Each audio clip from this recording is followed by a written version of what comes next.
Bonjour et bienvenue dans cette nouvelle chronique où je vais vous parler aujourd'hui d'un sujet grave, le sujet de l'addiction. Alors pas le sujet de l'addiction classique, au tabac, à l'alcool, aux diverses drogues, mais le sujet de l'addiction aux pensées négatives. Sujet, une addiction moins connue, moins reconnue, mais dont les conséquences peuvent être tout aussi préjudiciables pour notre santé psychique et physique. Alors accrochez-vous bien parce qu'on va faire ça en 3 grandes étapes. Première étape, je vais vous montrer comment repérer notre entrée dans le tunnel des pensées négatives. Deuxième étape, je vais vous montrer comment la stratégie classiquement utilisée, celle qu'on nous a appris depuis qu'on est tout petit, est en fait une cata totale. Et enfin, je vais vous proposer une troisième étape dans laquelle je vais vous montrer une stratégie que je viens de tester pendant une semaine ou deux et dont j'ai constaté l'efficacité magnifique. Je m'appelle Aurélien Daudet, bienvenue dans Révolution RH. Ça fait 2 semaines que je tourne autour d'un bouquin que j'ai trouvé absolument remarquable, qui s'appelle The Genius Zone, d'un monsieur qui s'appelle Guy Hendricks.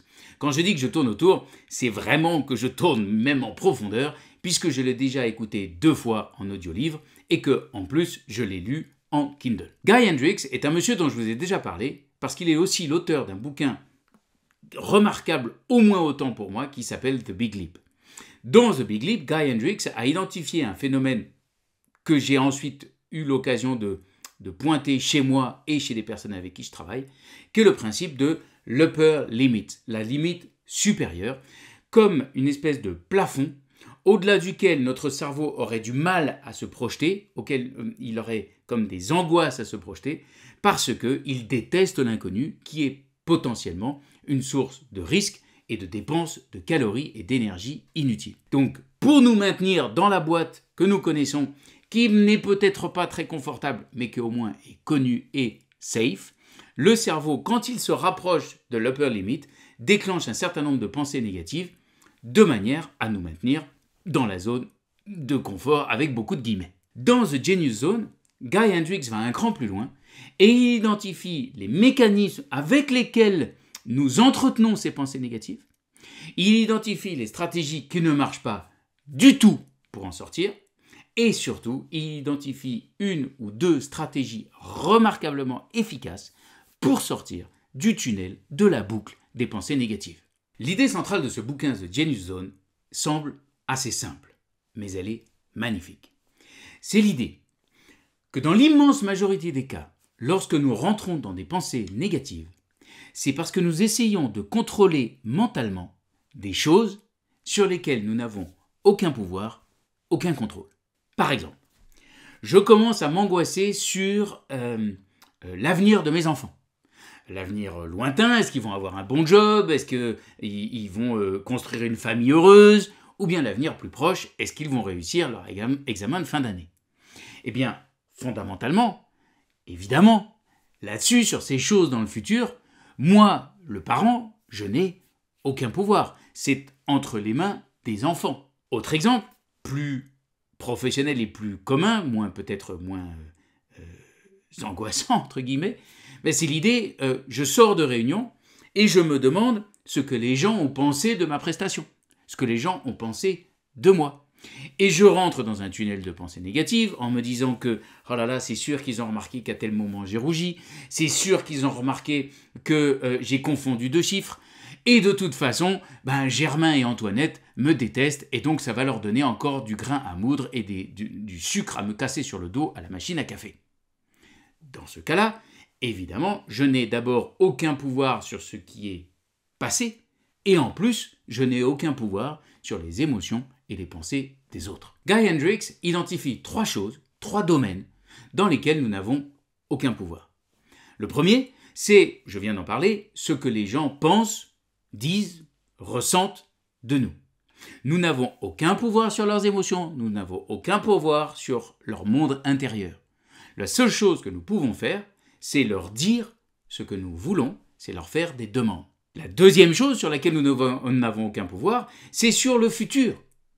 Parce qu'il y a tellement de paramètres qui rentrent en compte que la seule chose sur laquelle nous avons du pouvoir, c'est sur ce que nous faisons ici et maintenant. Les effets à court terme, moyen terme, long terme, ça commence à sortir de notre pouvoir. Et enfin, la seule chose sur laquelle nous n'avons aucun pouvoir, la troisième chose sur laquelle nous n'avons aucun pouvoir, c'est sur le passé, parce que une fois que c'est fait, nous ne pouvons pas refaire à l'identique, le temps s'est écoulé. La seule chose sur laquelle nous avons du pouvoir, et nous en avons déjà parlé dans ces chroniques, c'est sur l'interprétation que nous avons du passé. C'est pour ça que j'ai eu l'occasion déjà plusieurs fois de vous recommander le soir de vous écrire les 3 succès du jour et les 3 objectifs positifs du lendemain, ce qui va entraîner votre cerveau à se souvenir de choses positives et à visualiser des choses positives. Une fois qu'on a identifié les zones dans lesquelles nous déclenchons des pensées négatives, le beau cadeau de ce bouquin, c'est de nous rappeler la technique qui ne fonctionne pas. La technique qui ne fonctionne pas, c'est de nous critiquer pour avoir des pensées négatives. Oh là là, ma pauvre fille, mon pauvre garçon, vraiment, tu pourrais pas sortir un peu de ces pensées négatives? Est-ce que tu crois vraiment que ça t'est utile de t'enfoncer dans la critique? Est-ce que tu crois vraiment que tu peux faire quelque chose contre ce que les gens pensent de toi? Plus nous faisons ça, plus nous rajoutons des pensées négatives aux pensées négatives.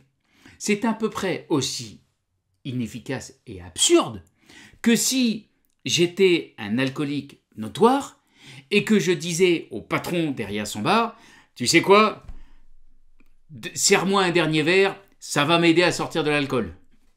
Ou bien si vous voyez un fumeur invétéré qui vous disait, file-moi une clope, j'essaye d'arrêter. C'est absurde. Et bien pourtant, c'est ce qu'on fait avec les pensées négatives.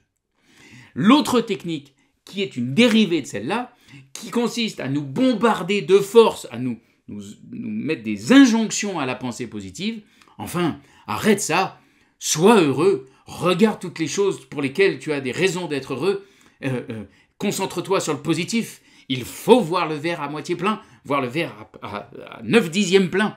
En fait, tout ceci est tout aussi inefficace, parce qu'en nous forçant à regarder le positif, notre cerveau identifie ce contre quoi nous luttons, et donc son attention reste focalisée dessus. La conclusion habituelle de ces techniques inutiles, inefficaces, voire contre-productives, c'est que nous terminons avec un sentiment de désespoir, de déprime accentuée, une estime de nous-mêmes abaissée, nous nous sentons encore plus misérables qu'avant, et donc parfois nous nous lançons dans des comportements que les Américains appellent binge, une sorte d'excès en tout genre. Alors il y a le classique binge-watching, je peux me lancer dans des tunnels de YouTube. Avant, je me lançais dans des tunnels de Netflix. J'ai trouvé la solution, je me suis désabonné. Il y a le binge drinking ou le binge eating à la façon... Alors, binge eating, vous connaissez Bridget Jones qui se jetait sur du Häagen-Dazs ou de la glace à la vanille en mode XXL. Le binge drinking, c'est la technique de je bois une petite bière ou je me bois un petit whisky ou un petit verre de vin blanc pour me détendre. En fait, évidemment, tous ces comportements aboutissent à une détente intermédiaire, temporaire, mais qui n'est pas durable. Parce que ces comportements addictifs, eux aussi, en fait, nous maintiennent dans la passivité.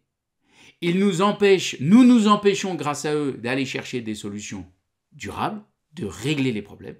Et donc, nous terminons avec une estime de nous-mêmes au plancher. Donc, après avoir fait le tour des mauvaises nouvelles, roulement de tambour, changement de stratégie. Guy Hendricks appelle sa stratégie « The Genius Move ». Alors quand je vais vous le décrire, vous allez vous dire c'est quand même assez basique ou babache, comme disent les gens du Nord. Pourtant, je vous assure que pour l'avoir pratiqué déjà plusieurs fois, c'est pas encore une habitude, mais ça devient quelque chose d'assez simple à faire pour moi. Et je vous confirme l'efficacité spectaculaire. Je vous explique. La première étape consiste à identifier un sentiment de mal-être. Ça peut être déjà dans le corps. Alors moi, c'est dans les dents. Je commence à serrer les dents. Il y en a d'autres, c'est dans les mains. On serre les mains. Il y a des tensions dans les épaules. Il y a des tensions dans la nuque. il y a des tensions dans le dos, il y a aussi des gestes répétitifs, vous savez, l'agitation du pied par terre, le clic-clic-clic-clic avec le bic, tous ces gestes répétitifs qui indiquent qu'il y a quelque chose qui ne va pas, qui ne tourne pas rond. Et puis on peut identifier aussi sa respiration qui commence à bloquer, on a moins d'air. Bref, une fois que vous avez identifié dans le corps, vous allez pouvoir identifier, écouter votre monologue intérieur et vous rendre compte que vous êtes lancé dans des pensées critiques, souvent sur vous-même, et dans des pensées négatives, que ce soit sur le futur, sur ce que pensent les autres ou sur le passé. Première étape. Deuxième étape, une fois que vous avez identifié, posez-vous la question suivante. Qu'est-ce que je suis en train d'essayer de contrôler alors que je n'ai aucun pouvoir, aucun contrôle dessus? Et vous allez vous rendre compte, soit immédiatement, soit parfois avec un léger décalage dans le temps, vous allez vous rendre compte que vous êtes en train d'essayer de contrôler un des trucs dans une des trois catégories, le passé, les autres, le futur. Troisième étape, l'étape du lâcher-prise. Et là, Guy Hendricks propose une technique que j'ai trouvée là aussi redoutablement efficace. C'est la technique de la déclaration à haute voix. Avec une phrase simple, je renonce consciemment à essayer de contrôler, et vous terminez la phrase. Par exemple, je renonce consciemment à essayer de contrôler ce que Jérôme pense de moi. Ou bien, je renonce consciemment à essayer de contrôler ce que j'aurais dû dire lors de la réunion. Ou bien, je renonce consciemment à essayer de contrôler ce que va devenir mon job d'ici 5 ans. Ce que va être mon futur dans 5 ans. Et si pendant que vous réfléchissiez à ce que vous essayez de contrôler, vous n'avez pas trouvé un objet précis, alors ce que vous pouvez faire, c'est faire la phrase en la gardant générique. Par exemple, quoi que ce soit, je renonce consciemment à essayer de le contrôler. Et une fois que vous avez fait ça, je vous conseille de compléter avec une inspiration et une expiration profonde, inspirez par le nez, soufflez par la bouche et constatez déjà un premier soulagement. Pour faciliter ce lâcher-prise, en particulier pour les personnes parmi vous, et je me mets avec vous, qui sont un peu des contrôle freaks. Bon, Guy Hendricks propose une technique là aussi que j'ai testée en me disant bon, on verra bien, ça peut être rigolo. C'est la technique de mentalement ou physiquement lâcher un objet en même temps que vous dites la phrase. Donc lui, la technique qu'il propose, c'est de soit physiquement, soit mentalement, imaginez que vous avez le bras tendu, que à l'intérieur de votre main fermée, vous avez une boule, en mouche par exemple, et qu'au moment où vous vous dites « je renonce consciemment à essayer de contrôler quelque chose », vous lâchez, vous ouvrez la main, et vous constatez que l'objet en question s'en va, tombe.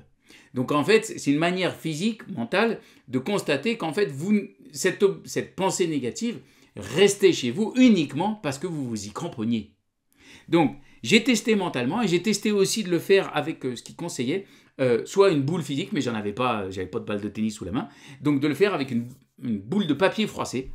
Et vous êtes là et vous dites, je renonce consciemment à essayer de contrôler le succès de mon programme avec les DRH, et vous lâchez la main.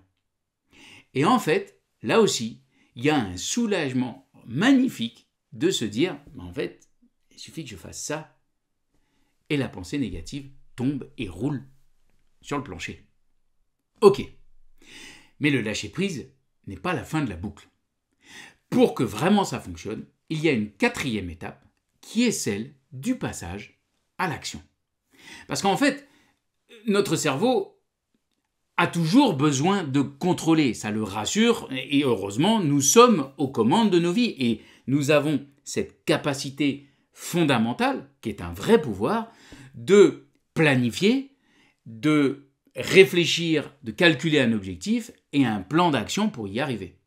La question, c'est d'utiliser cette compétence sur des choses sur lesquelles nous avons réellement le pouvoir. Et donc la quatrième étape de la boucle proposée par Guy Hendricks, c'est de réfléchir à quelque chose de positif, concret, que je peux faire tout de suite pour aller dans la direction que je souhaite. Par exemple, plutôt que de chercher à contrôler ce que pense Jérôme de moi, eh ben je peux l'inviter à aller prendre un café ou à déjeuner et lui poser des questions ou lui faire des demandes. Plutôt que de réfléchir à ce que j'aurais pu faire ou ce que j'aurais pu dire dans le passé à propos de telle réunion, eh bien, je peux m'asseoir et réfléchir pour ma prochaine réunion aux choses qui sont importantes, histoire de ne pas repartir dans la même boucle. Plutôt que de raciociner le soir sur « oh là là, tout ce que j'ai pas fait », je peux appliquer la technique que je vous ai conseillée et prendre, au moment de me coucher, une feuille et un papier et noter les 3 choses dont je suis heureux dans ma journée qui vient de se passer. Et les 3 choses sur lesquelles je veux mettre mon attention dans la journée à venir. Donc, chercher des choses que je peux faire ici et maintenant pour me faire du bien dans une direction que j'aurais choisie. Bien évidemment, je peux aussi décider de m'inscrire dans le programme Révolution RH avec Aurélien pour ancrer une bonne fois pour toutes ces bonnes habitudes. En conclusion, l'addiction aux pensées négatives, c'est une addiction à l'autocritique, à l'autosabotage, de manière à nous maintenir dans une position dénigrée, inférieure, avec une estime de nous-mêmes conditionnelle. Pour en sortir, la technique qui ne marche pas, c'est de rajouter de la pensée négative et de la critique, ou d'essayer de nous forcer à voir le positif. Ça ne marche pas du tout. Ce qui fonctionne, c'est le lâcher-prise conscient et de préférence à haute voix de la pensée négative et du contrôle sur des choses sur lesquelles nous n'avons pas de contrôle. Et la mise en action sur quelque chose immédiat sur lequel nous avons du pouvoir. Si vous testez cette boucle, je vous conseille fortement de le faire parce que ce que j'ai constaté, c'est bien-être en augmentation, joie en augmentation, estime de soi-même en augmentation. Et avec tout ça, vous aurez une puissance supérieure et si la RH est puissante, l'entreprise sera puissante. Très bonne semaine.